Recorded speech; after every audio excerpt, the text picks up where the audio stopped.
with Julie. Hi, I'm great. How are you, Phoebe? It's good to be with you. Yeah, good to see you. And we're honored to have you in our podcast today. It's fun. Yeah, we're happy you made it. So today, viewers, have a guest coming to our podcast today. She is Julie Jakopic, and she's the founder and the leader of ILead Strategy. It's a consulting firm based specifically leadership consulting and some other stuff that comes with leadership. And she's grounded and with the wealth of experience. We're going to really enjoy her time today. But Julie, I look up a couple of things from your website, and I saw this your TED talk, the one you did, getting what you want, even in time of crisis, because crisis, as I've come to realize, is a way of life. But people force, Little did I know when I did it that it wasn't going to get yeah, different, particularly. yeah, so and the steps you give, there are about 5 of them. Assess if it's a crisis, get clear about what you want, ask for what you need, take a deep breath, and express gratitude. Honestly, those things, they are really what I think is how crisis will be taken in any form, be it corporate, individual crisis. And it really caught across, and yeah, I was really impressed. And again, a lot of vlog you did, and it's very great. The one you compare, do I look at it, though you use celebrities, but I look at it as a generational leadership skill, how they'll react to a certain leadership situation. And it really, really resonate with me, and I appreciate it because it shows that leadership is not one size fits all. And it shows it depends on the context and all that. Well, that's the way I Yeah. took it. Well, it's not one size fits all, but there's some skills. It doesn't matter what level you're at, you get to use. Like, I mean, I think this is part of what you're talking about. So the TEDx talk was done in October of 2020. So it was coming out of the pandemic. And I work with organizations that help people in crisis all the time. But Yeah. I think when I did it, I sort of thought things were going to change. And they certainly, we're 13 days into 2026 and they have not changed. Yeah. At least not as much as I had hoped. But we've all had that experience where you're having a perfectly good day, you're chugging along, you start talking to somebody who's upset, and by the time they're done, your arms are up by your ears, and their energy is thoroughly contagious, and so you start responding from this place, right? And the steps of not doing that are the same every time, and I actually think that it's funny. I don't think it's in the TED Talk, but it's something that has become, it's the question I ask people to ask themselves all the time. Yeah. Is this actually my crisis? Yeah. It's not just, is it one, but is it mine? Yeah. Right? Because I think we just don't, we don't acknowledge how much people's energy transfers. And I think we catch other people's crises a lot. And part of our job as leaders is like, no, actually, we are sitting in temperature controlled places. Electricity and the internet's working. Yeah. There's probably food in the fridge. Yeah. And so for right this minute, we're actually okay. Yeah. Yeah. I'll call this like a preamble. This is not our podcast today. So let me tell you how this podcast is going to go today. It's going to, first of all, we'll start with your background and the industry trend you're seeing. Then we'll discuss the current challenges and the vision you have for ILead Strategy in the next year, 6 months, 12 months. Then we'll also explore if there's any next step to do. And again, if there are areas like this, if we have time, we can still talk more, share more on your techno, because to me, I feel it's everyday occurrence in the corporate and in individual lives. So that's why I really love it. So is that a good use of our time? First of all, I think it's a great use of our time. I have half an hour and then I'm going to have to hop, but we'll see. Cool. Get it through. And again, it's a little crazy around here. And I have another meeting. Yeah. Okay. And again, I'm going to tell you one thing. It's not an interview. It's a conversation. So we lead how much you want to share and where you want to go. Okay. And like I said, if there's anything you want to add, feel free to ask me. If anything you don't want to you don't want to be part of, feel free. Maybe I'll take it out at the end of the day before we post it to our channel. Okay. So having said that, Welcome, Miss Julie, to our podcast. So, can you share a bit of your professional journey, your role, and how it fits into a bigger picture of ILead Strategy? Sure. I think, if you go hop on my LinkedIn or whatever, it looks like there Yeah. was a straight road. Mm-hmm. Like many people I know, attract, and work with, that's how we learned how to write it. Mm-hmm. I grew up in a retail family. I started doing customer service as a kid. Oh. I ran a dorm in college. I ran a 24-hour crisis program in a nonprofit. Decided I wanted to work on the policies that were creating the crises, and worked on Capitol Hill for about 10 years. Awesome. And then since then have spent a lot of time working with states and nonprofit organizations to implement good policy. Mm-hmm. Most of the time we're working with folks who are challenged, right? Yeah. We provide support to families that are struggling, et cetera. And so the people we're helping are often in crisis. Yeah. Right. And, I was sort of joking about that being contagious. It is. And one of the challenges I think leaders in these spaces have is not adopting the crisis. Yeah. And so I think one of the, if I think about, things we've talked about getting ready for this interview, sort of how do you help the leaders on your team stay present, recognize what's real and what's not, adapt to what's happening. Mm-hmm. And there's ways technology can help with that. There's ways that I think we can help technology. Mm-hmm. Yeah. Right. I think it goes both ways, but I think, I agree. For me, it really is that I want, one of the ways I can help make the world a better place is help the people who are helping people have lives they actually love, instead of feel like they're going to get run over by a truck if they don't do something in the next 3 minutes. Yeah, well, it makes sense. And I love the way you say, crisis, and sometimes, the technologies we use, and also be able to help technology. And that's where I'm really coming from, because at this point in time, some people see AI as coming in, use of AI as a crisis, because the talking point most time is going to take people's job, which I leave whatever they decide, the angle they want to take. But the next question I want to ask is: in a world where AI is automating decision making and operational tasks, how must the fundamental role of a leader change to remain relevant and drive human centric innovation? Wow. Yeah. That's an hour. But thinking about conversations I had today. Yeah. In the world I work in, much of the work is based on proposals and winning a proposal bid. Yeah. And there's 15 kinds of AI out there, and I can feed the request for proposal to it, and it'll produce a document that says I'm going to do all the stuff they asked for. Mm-hmm. It's compliant. Yeah. It doesn't know a thing about me. It doesn't know a thing about my team. Mm-hmm. It doesn't know what we've already done. I could even probably feed it a final report, and it might be, from the last time I did something. But at the end of the day, what's going to win or not win is the story of the reality.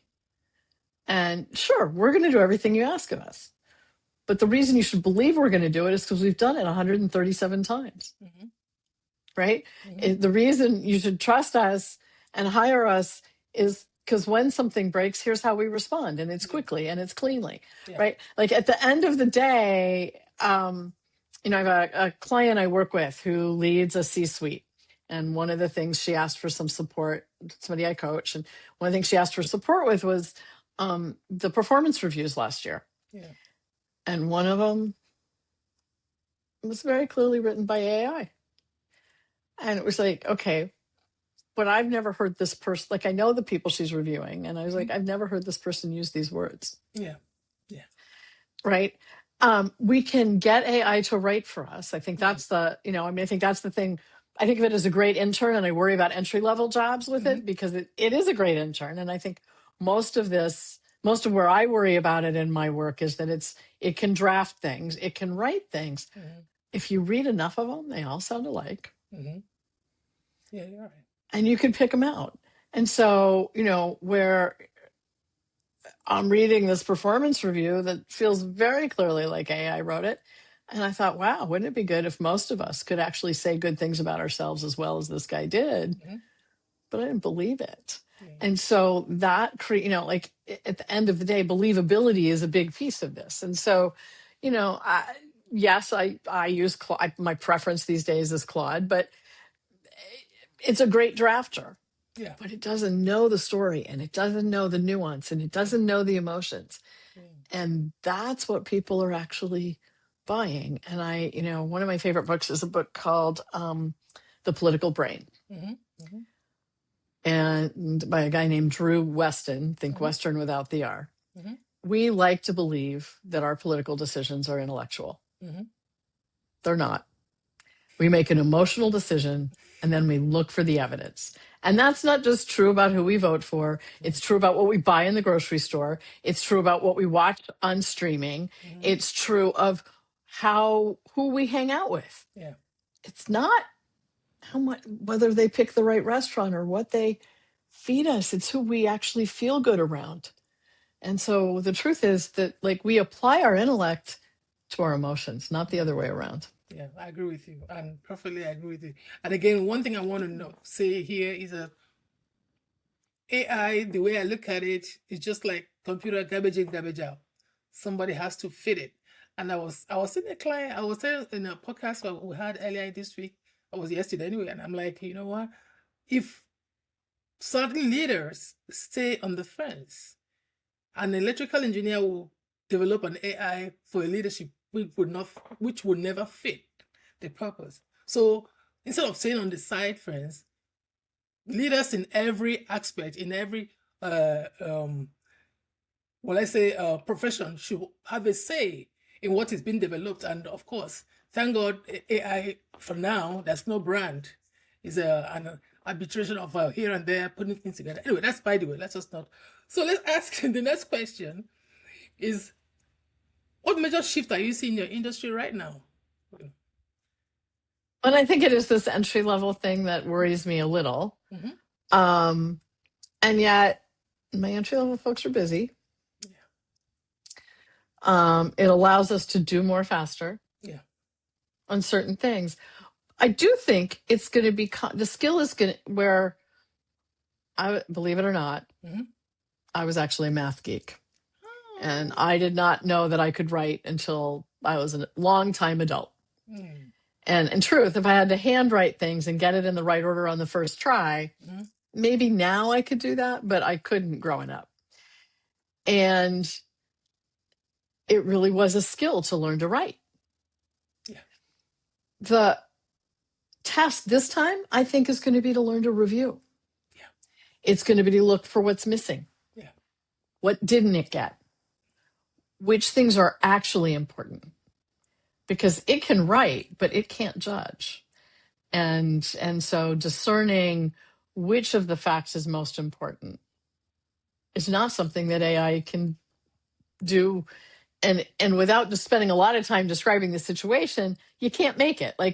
So I think I am seeing some pressure on the front early jobs. And I think the fix is that we're going to teach people how to review. What's missing? Where's the proof? And it's hard to read for what's not there. Yeah. And the other piece of it is that if we're going to use it to be our first draft, then we got to get good at the prompts. Mm. Yeah. And I mean, a totally, totally silly thing. Mm. I don't know if you watched Before Christmas, but lots of people were doing these AI sparkly outfits, look like a candy cane. All these women, use my face. Well, a friend of mine did it, and I was kind of grossed out by all the sparkly, cheery stuff. My personal favorite holiday is Halloween. Mm-hmm. I'm not a little. I might be a little princess, but I'm probably a little bit of an evil one. Ah. Anyway, I was kind of grossed out by them, and she had shared her detailed prompt on Facebook. Mm-hmm. I took it, I cut it way down. Right, I didn't need all that, Yeah. and I did tell AI that I called it goth glam. I wanted a black V-neck velvet dress. Oh. I wanted the face from the photo, and I want the don't play with my face. And I wanted a spider on a fence. I meant to have it as the gate behind me. They put it on the fence in front of me in the picture. I took this much and I wrote that much. And I think that's the skills. Like, how do we make it smaller? And actually, that's an outfit I would actually wear. But the point was that the prompt was about a third the length because I could learn from what she did and realize I don't care about that. I don't care about that. I care about this. And I think it's going to be learning to review, and I think it's going to be getting to be good at prompting. Yeah, it makes sense, and I understand what you're saying. So, well, somehow you said it, but again, maybe to give an opportunity, maybe to throw more light from how has AI impacted the business strategy, your business and the strategy of ILead of your company? Made research faster. Yeah.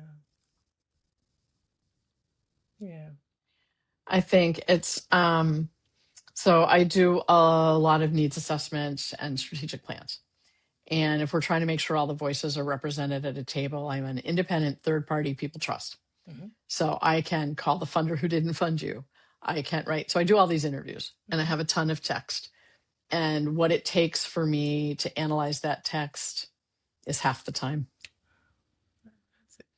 Doesn't mean I take what the tool gives me, but it chunks it enough that I'm like, no, this thing goes over there. This one isn't as important. Missed who these people were. Got to fix prompt next time. How many, can I analyze this based on, which gives me more time to ask better questions, right? Did the staff have a different perception than the board? Did senior leaders see things differently than people who are working on implementation? Because I'm not spending so much time, and let me be honest, I mean, the truth is AI has been transcribing these things for me for years and years and years. But A, those transcripts are better. There aren't big mistakes like there used to be. And B, I'm able to spend time that I used to not be able to afford looking at the analysis more deeply. So I get to ask more questions and better questions. Again, because it's done this fairly mundane thing quickly. Yeah, it makes sense, and I agree with you. So what is working well for you right now, and what has been frustrating? It's working well. I think lots is working well. I think one of my strengths is hiring, and I have good people working with me everywhere. I trust them. And that's probably its own conversation. So I feel like people mean to do well. Well, I mean, I think so. I tend, I write a blog, and the blog this week is likely to be about I don't hire people who don't care. And I really mean I will explain to a client we're going to be late before I will hire somebody who doesn't care. And when my team asked me about this a couple of years ago, because they had a couple people who looked on paper to be great, and I interviewed them. And I am much too involved in junior level interviews because junior level people get promoted, and it is the thing I'm good at. But I was like, guys, don't give me anybody who doesn't care. They're like, what do you mean? And I'm like, I don't bug you on the weekend. I don't call you at night. I mean, if I do that once or twice a year, it's a lot. If somebody calls us at 4:00 on Friday, I want to know we're all going to stop what we're doing and get it done. People who don't care are going to say, oh, well, that's outside my chore duty. Thank you. Bye. And you can't count on them. And the truth is we almost never need to. But when we do, we better be able to. Right? So I hire people who care about the work, who are curious. I'm sitting here watching text come across my screen about like a decision that a client made, and why did they do it, and who does that benefit, and how does that help us help them? And they have questions, and they're curious, and they care about each other. They care about the work, and they care about each other. And sometimes that's a little more emotional labor than stacking boxes would be. But frankly, if you're stacking boxes at Walmart, I want you to care about whether your friend's back hurts, right? It isn't that I just do work that's in the sort of caring space. Yeah. People got to care. That's the thing. So I think there's that. And then I think the challenge is the need for more and more and more tolerance for ambiguity. Okay. When I think 2019, the whole economy was based on just in time. We don't have big warehouses. We order it when we need it. It can get here quickly, all of that. Yeah. Right? Now it's just in case. What happens if? There's going to be a tariff, let's stock up, right? We don't order it just in time. We order it when it's available and cost effective, or our best guess at that, right? So I think there's this tension about being ready for anything, about the turbulence that's, I think, really exhausting for people. Yeah. And me too. And I think that plays out at work, it plays out at home. A whole bunch of things have happened in the last 5 years that we never saw in our lifetime, and we didn't think were possible. Yeah. Yeah. We didn't think all our kids could get sent home from school. We didn't think we could work remotely. Yeah. We believed once certain decisions were made, they were made. Yeah. And, in my world, lots of my folks depend on government grants. And there was 36 hours last year where all the grants were stopped. Yeah. Now that was resolved within 36 hours, and most of it is stable. Yeah. But everybody now knows that it can go away in a minute. Yeah. Nothing is, And so that requires a different way of looking at the world and a different way of planning. And it creates more of that sort of chaos that we got to kind of go, no, is it really chaos? Yeah. This one is. This one is. This one's not. Yeah. It's very key, it anchors everything, that tech talk. Let me ask you next question. I'm also happy you I don't want to say you've said, you've used AI a lot and are still using it. Because again, like I said earlier, most people are leery of it, or they stand on the fence, or this. I'm not preaching it, though that's what I provide, the solution I do. But I want people to make up. The decision is theirs, okay? So the point here, the next question is, with the rise of AI is creating two-speed workforce. Those who embrace it and those who resist it. From a leadership perspective, what is the most effective strategy for managing this internal transformation and ensuring that your existing talent are not just AI aware, but actively AI enabled?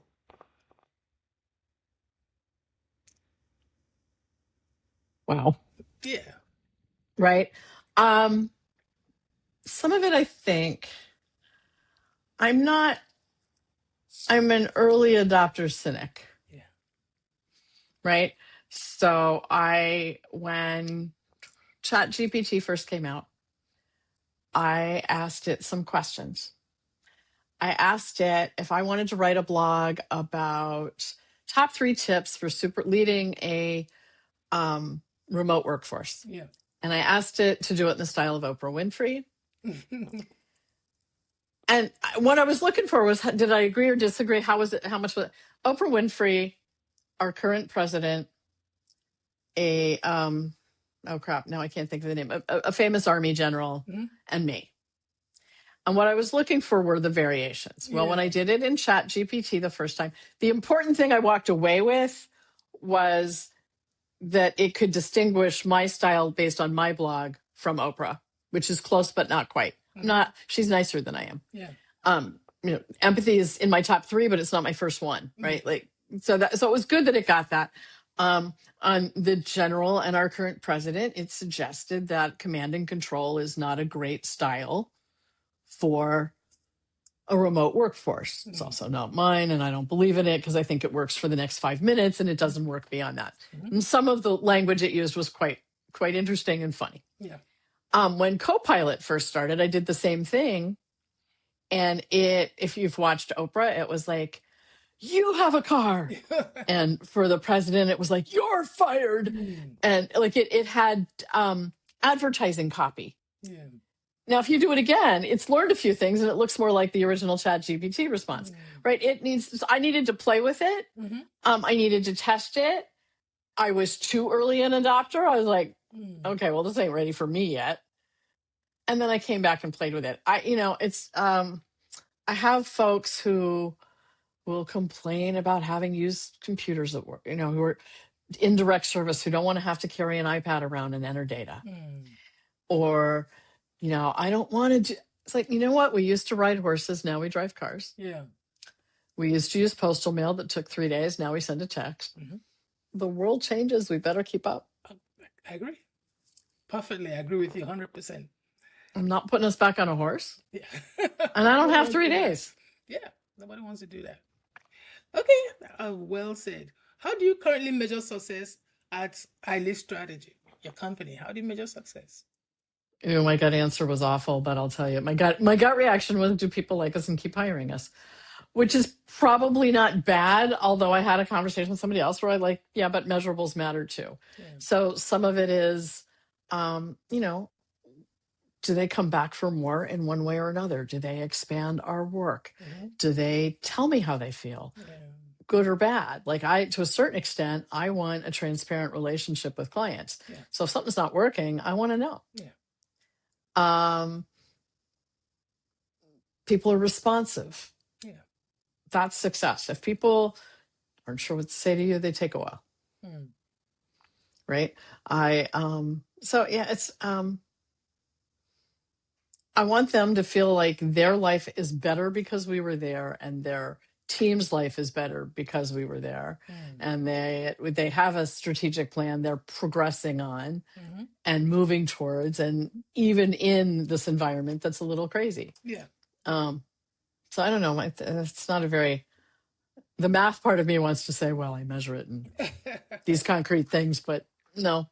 Yeah. But is there any metrics you're focused on improving to make sure, They're mostly about my own behavior and my own consistency, right? How long is it taking me to respond? What am I writing off too soon? It's very easy to tell yourself that it's 7 touches. On touch 5, don't you feel crazy? Like I've emailed, I've texted, I've even left a voicemail. If they wanted to call me, they'd have called me back. No, they're busy. Yeah. It takes 7. If you aren't at 7, you aren't bothering them, and you aren't done. And remember, that's you too, right? I think that's actually that is the bane of my existence, is reaching out enough and responding quickly enough. Yeah, I understand. And staying in this place. I think, I'm in a pretty good space today. I can remember the point in April when it was a lot. My day started with somebody who works for me calling me and saying they weren't being allowed in a building, followed by half of a client's staff being riffed on April Fool's Day. The dates they did these things were no mistake. April Fool's Day. Wow. But it also was it had been 80 the week before, and it was 40 degrees that morning. And it was, and again, so crisis management, and he's like, but I want to stay and help. And I'm like, stay and help. Yeah. Put your badge in your pocket, please. And don't talk to a reporter. And he's like, what do you mean? And I said, I don't want your name on the news tonight. Yeah. I don't want to explain why my staff was out there. So put your badge in your pocket and don't talk to a reporter, and do anything you want to help your colleagues. Right. And so, but that week, by the time I get brittle, I get cranky. So I'd like to stay in the space I'm in today. Yeah. Where I really am is hopefully warm and kind as I'm coming across. But trust me, I'm not really good the 5th time I have to tell you how to do something. Yeah, I know. Nobody likes it. People who've worked with me a long time know when I ask as quietly and kindly as I can, what were you thinking? I'm probably not happy. Because what I really mean is, what were you thinking? Right? Yeah. Oh, that's good, so we want to stay in the... Tell me more about that place. Yeah. Yeah. Okay. So again, let me ask the next question. Where do you want ILead Strategy to be? Yeah, in the next 6 months? I want more people to learn the skills I've learned. Yeah. I mean, fundamentally, that's what I'm doing, right? I learned some things that work. I'm in touch with just about everybody who's worked for me for the last 25 years. Even with all of the crazy of the last 5 years, my deputy's been with me for 12. Her deputy's been with us for 12. Like, we are a solid, consistent team. My clients hire us over again. Mm-hmm. And there's some concrete things that are why. Mm-hmm. And I think those are replicable. I think other people can learn them. And so part of that's what the coaching is really about, is helping other people lead in an effective way without being stressed out all the time and able to discern. So it's really more of that. I do an event towards the middle of April for it's a 20-person max retreat for women leaders to hunker down and get at what's really driving the crazy. Yeah. When really smart people who are really committed aren't getting stuff done or are living crazy, there's something else going on, and it's not in their head. It's some way they're acting in the world, and there's some system happening, and there's some emotional stupid behind it. And those emotional stupids, we all have a little, a little itty bitty shitty committee in our head that needs to be retrained. Yeah. And so, I think it's more leaders leading well in the spaces that change the world. Awesome. Are there any specific KIs you're tracking to, make sure you get to your goals of developing people, what are leaders like? Yeah. The retreat's been born out of 2014 till now. I used to do it as a bigger event. I can do a big event. I'm funny enough or whatever. I can entertain people for a weekend. But I feel like the deeper work, the smaller event, is some of the best work I do, and it's creating the space to do it. I think it's probably the highest impact work I do, even though it's the people who've done it, the change in their metrics, that's really where it is. I think that's sort of that's where I'm focused, because that's where I am in the cycle. I think I have the opportunity to work with a couple of very large organizations to help their leaders lead better. And I think that, it starts as an inside job, but if you're stressed out and overwhelmed and dysfunctional, so's the people that work for you. Yeah, I agree. And the people that work for them. And so, and ultimately, who wants to get help from an intake worker who's ready to kick the cat and slam the door? Right? All the work is better when we're grounded. And so it's really about that. I think 20 years ago when I started doing this work, I had visions of some big company that did this well. I'm not sure there's enough people who can do that yet. Yeah. And my interest is, and one of the things I've learned is I like being closer to the work than that. 10 people is great. 30 people is one too many. I led a big team for 3 years in the last administration on a particular set of projects. And the truth is we did really, really good work. Yeah. I've read or watched 25% of it. Awesome. And that's not enough. I want to be closer to it. So I was talking to a colleague about this today. I was like, no, I don't. The $5 million mark is probably good. The $30 million mark is not where I want to go. I want to be closer to the work. Okay. So. Now that you're talking figure, what's your revenue goal in the next 5 months, 1 year? Now that you mentioned figures, I didn't want to go there, but let me know. And I used big, broad figures. Go ahead. Just say. Well, and it's, I still do some work with a big company, so my time is kind of split. And if I include that in the mix, I don't know.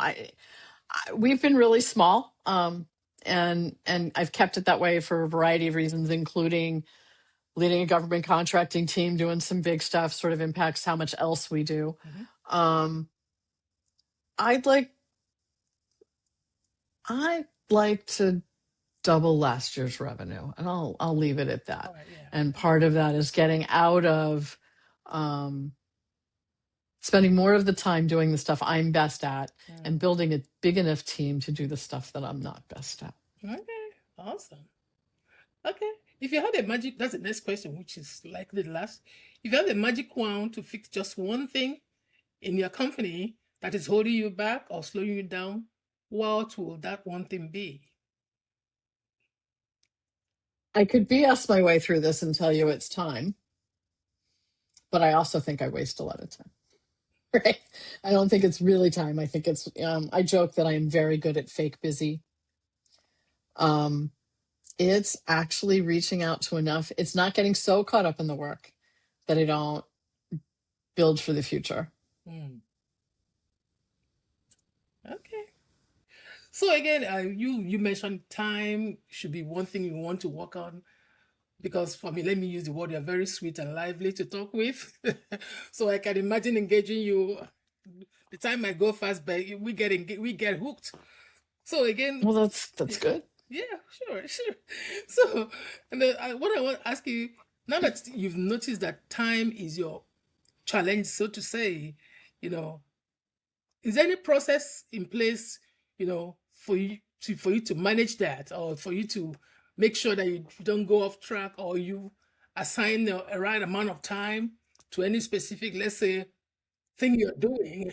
So I told you the truth, right? So now I have to like deal with my words. I don't mean that. No, it's true. I mean, well, because I'm good at a lot of things and Sure. not all of them. And I have a very old, rudimentary little set of tools, little stupid timers.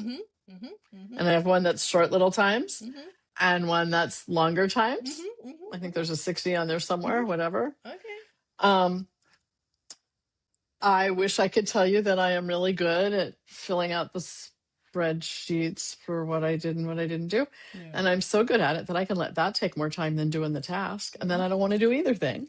I'm subject to all the things everybody else is, right? Yeah. And so, and I think my sense of you is you're pretty driven forward. And I have somebody building me a new sort of financial tracking thing, so I will actually do it.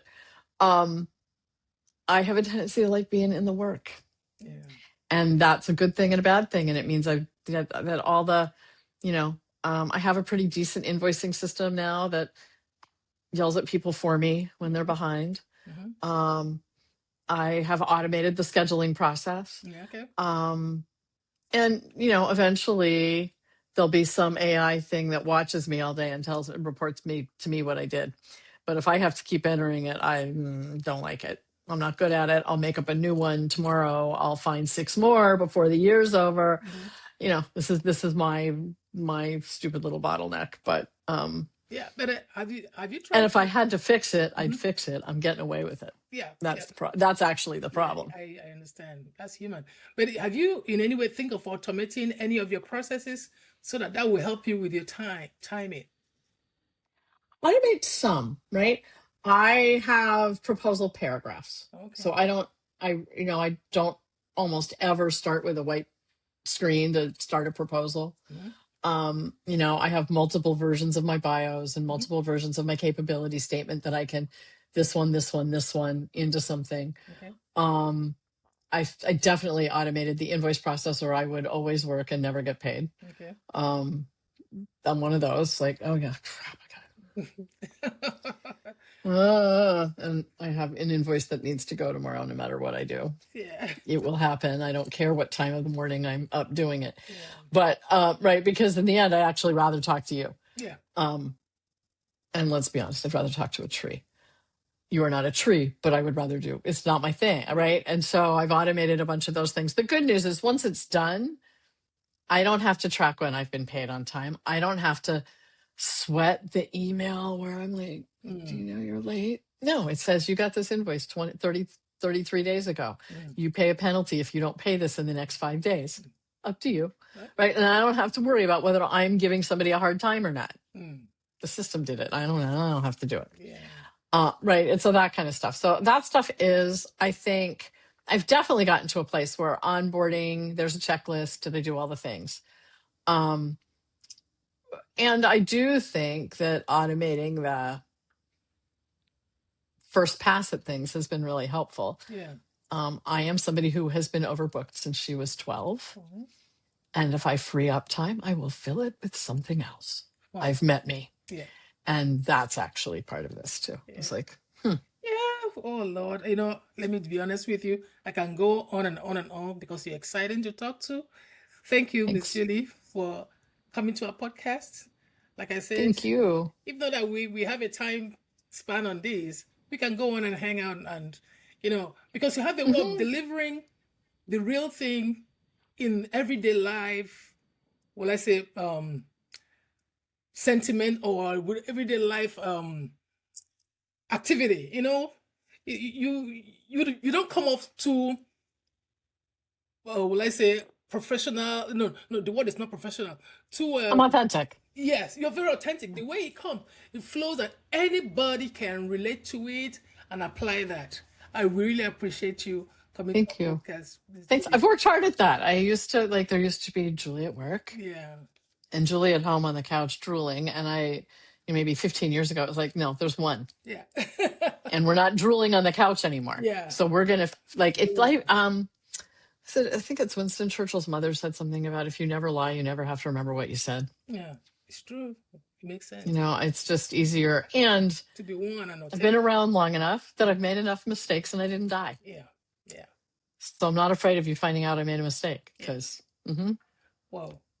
did it today. I fixed a document in one place and not somewhere else. Yeah. And somebody got mad. I was like, oops, okay, my mistake. Done. Well, thank you very much, Julie. Thank you. We Thank appreciate you. you. And we say thank you from the bottom of our heart for coming to our podcast. We look forward, meeting you in the future, maybe coming to one of your conferences, either Love virtual to. or face to face. Thank you very much. Happy to. All right. Thank you. Bye. Bye. Thank you all for listening. Thank you. Thank you for